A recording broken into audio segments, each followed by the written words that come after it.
Hey guys, welcome to this video, and I started off that way in this weird, awkward way because I don't know how to start off a video like this.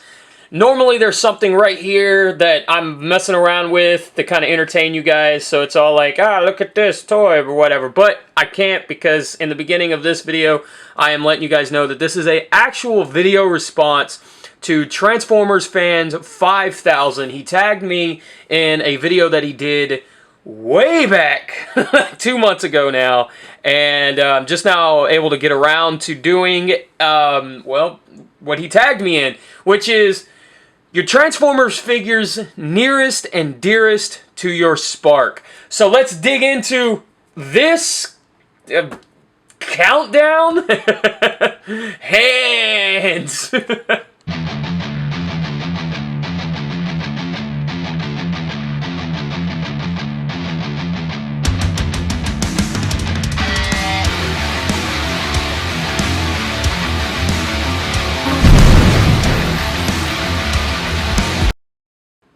So the first three that we have here up on the chopping block, if you will, is G2 Megatron, Twin Twist, G1 Twin Twist, and G1 Blaster. Why? Because these have all survived from my childhood to adulthood, and the memories that I have with these figures, I can distinctly remember when I got them, how I got them, and who got them for me. And I remember the price in which we paid for each one of these figures. And I remember there's, like I said, there's just so much that goes into each one of these figures that I would never, ever... If the house was on fire, let me put it this way. If the house was ever on fire, I would come back into the house just to save all three of these figures if I could. But, you know what I mean? Like, I would try to save these three figures if I could, if that makes sense. But yeah, that's how much these figures mean to me, how special these figures are to me. I do have a love for the jump starters because of this guy, because of the connection that I have with this one figure. And I've said the story about Twin Twist a few times on Tales and a few other people's channel, but my grandfather got me this figure, and it was at Goodwill, and he was in a bag full, which is like a huge 5-gallon trash bag of toys. Toys from the 80s and the 70s and dollar store toys and just all kinds of stuff in this bag. And I saw him this very figure that I hold in my hand, and the whole bag was $1. My grandfather, I asked him, I said, hey, can we get this? And he said, absolutely. So I got him, and I haven't looked back. I have a version of this figure, sealed, complete in box, loose. The Titans Return figures, the Takara Legends figures. The only ones that I am missing that I am looking for that I would love to have are the South American red face variants. But yeah, those are the ones that I'm missing.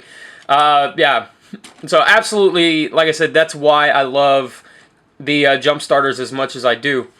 G2 Megatron was bought from a Walmart in Palestine, Texas, where I used to spend a good chunk of my childhood with my family, my grandparents, and my mom specifically. And yeah, this was bought at a Walmart, and I remember begging my mom for this one and Laser Optimus Prime. I wanted both, because you can't have Megatron without Prime, you can't have Prime without Megatron, right? So she said no, I can only pick the one, and I went with my boy Megatron, because how could you not? A giant tank, and he talked? I mean, I didn't think, I could go wrong with that. But yeah, this, again, like, this one has been through, all of them, I'll say, all three of these, have been through hell and high water with me, man. Playtime, all kinds of stuff, bathtubs, you know, dirt, field, playing with them outside, all kinds of stuff. This Megatron, like I said, is, I mean, he's still in amazing shape, but he is missing parts because I owned him since I was a kid, you know. So one day I do want to take him apart and clean up the electronics. He still works, but there is a little bit of corrosion on some of the internal electronics. Camera's not going to pick it up, but I could see some corrosion through the cannon right here, through the grates on the cannon. So eventually I do want to kind of go in and clean him up and maybe re-get some of the missiles and stuff, but he still does fire. I mean, if I had a missile to put in there, it would definitely launch. But yeah, so G2 Megatron right there. Blaster was a very similar situation as to Twin Twist, but I was actually at a Goodwill once again, a smaller Goodwill, and Goodwill used to have these giant 50-gallon canvas bags that you would dig through, and they would have them in different sections of the store: clothing section, a toys section, a game section like board games and stuff like that. But you just had to dig for stuff. They didn't have them on shelves or anything like that. And this guy right here was sitting on the very top, and just sitting there hanging out, chilling. And for about, I don't know, 25 years or something like that, he had a black line going down, and it was $1. It was just $1. That's what he cost, $1. And it was just this black mark going down. And a few years ago, I did take some rubbing alcohol to it and got that dollar sign off of him finally. But yeah, he does not work, as you can see. I mean, he opens and closes, but his eject button does not work. The eject button never worked, but it never bothered me as a kid. Yeah, he didn't have any weapons or anything else when I got him, but I mean, I was a kid, man. It was $1 and it was Blaster. Absolutely, I was gonna grab this. So I asked my mom, and well, first I asked my grandparents, and they told me to ask my mom. And I asked my mom, and Mom, sure enough, scooped them up for me, all for $1. So yeah, and so yeah, these are the I guess like the nearest and dearest to my Spark as far as childhood goes right here. These are the three for my young childhood, my early childhood. And I guess we'll go into, I guess, what is that, mid-childhood, when you're like, what, 11, 12 years old? Yeah. Alright guys, so next figure on the list here is going to be Beast Wars Transmetal 2 Tigerhawk. Man, this guy was, I saw him in Toys R Us way back in the day, and he was just sitting on the shelf, and I was so dumbfounded that they made him. Because when he showed up in the cartoon, the Beast Wars cartoon, I was like, damn, he looks cool. I hope we get a toy of him. And we did. And, man, when I saw him, like I said, I knew I had to have him. I was about 11 or so when this figure came out. And, man, when we were going through Toys R Us, me and my mom, Mom had this rule, right? Like, I could pick one thing. And if, you know, like, the one thing had to be in a budget, right? But if the one thing exceeded the budget, then it would go into the next time's budget, if you guys get what I'm saying, right? Like, so, you know, I would go to Toys R Us. We'd go like once a month to Toys R Us, and I was allowed to get something. So if I went over that budget, then if I had like a $20 budget and this figure was $30, then the next time we went, I had a $10 budget. Or if this figure would have been $40, then we just didn't go the next time. So when I found him, I saw him. Yeah, let's just say the budget got blown pretty quick. Yeah, this figure is awesome, and this is the one that I picked off the shelf, the very one that I picked off the shelf at Toys R Us that day, or that afternoon. And yeah, man, this is definitely one of the ones, just like the just like Top Spin and Twin Twist. I definitely want to get a boxed version of this guy, just to have, just to have him boxed, and whether he's sealed or just in box, just don't bother me. I want to have them boxed one way or the other. So yeah, this would be my late childhood figure, nearest and dearest to my Spark. Alright guys, so the next one up on the list for nearest and dearest to my Spark is G1 Astro Train. And this guy I never had until a few years ago, and this is the original Generation 1 figure. It's not the reissue. He does have some problems with his legs. As you can see, they don't lock. Oh, there you go. But they don't lock, and he tends to slide down. So I just kind of keep him like this, like mistransformed. But so we used to go into, whenever we went into a toy store or a comic convention or something like that, I would always find him, but I would never pick him up. And I've wanted him for a long time, and Oracle knew that. So a buddy of mine here runs a toy store, and he does weekly giveaways. And this was up for one of the giveaways. And I had no idea that she entered my name into this giveaway. Yeah, he decided to do a G1 Astro Train giveaway, and she threw my name into the hat, so to speak, and I won. And I was in the shower, and she came rushing in.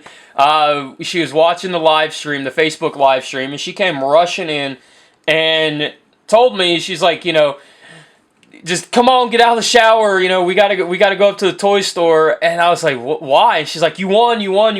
And I was like, what did I win? I didn't enter any contest or anything like that. And that's when she told me that I won a G1 Astro Train, and she put my name in the hat, and I won, because she had seen me just kind of drool over the figure for so long and always pass him up for whatever reason, that she thought that this would be a perfect opportunity. And if I won, it was great. And if I didn't, then I didn't know I entered, right? So I wouldn't be disappointed if I didn't win.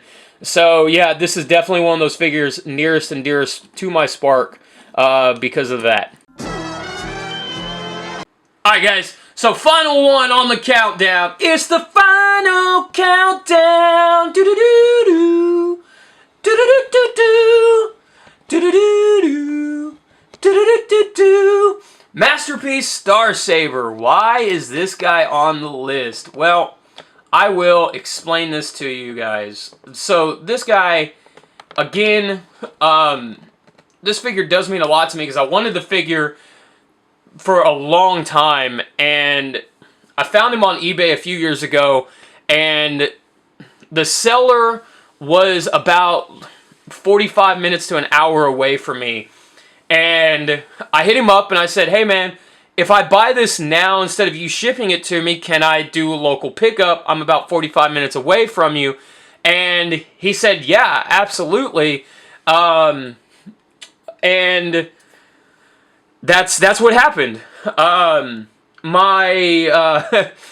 The car that I had at the time was a full drift spec 85 Toyota Corolla GTS AE86, and it was kind of in between drift seasons, so the car was down, the motor was pulled out of it, just getting resealed and all kinds of other stuff. So long story short, I didn't have a car to make it down there, and I didn't even think about that. I was just so excited to finally get Masterpiece Star Saber that like I said, it didn't cross my mind that I wouldn't be able to meet the guy, when I said I would be able to.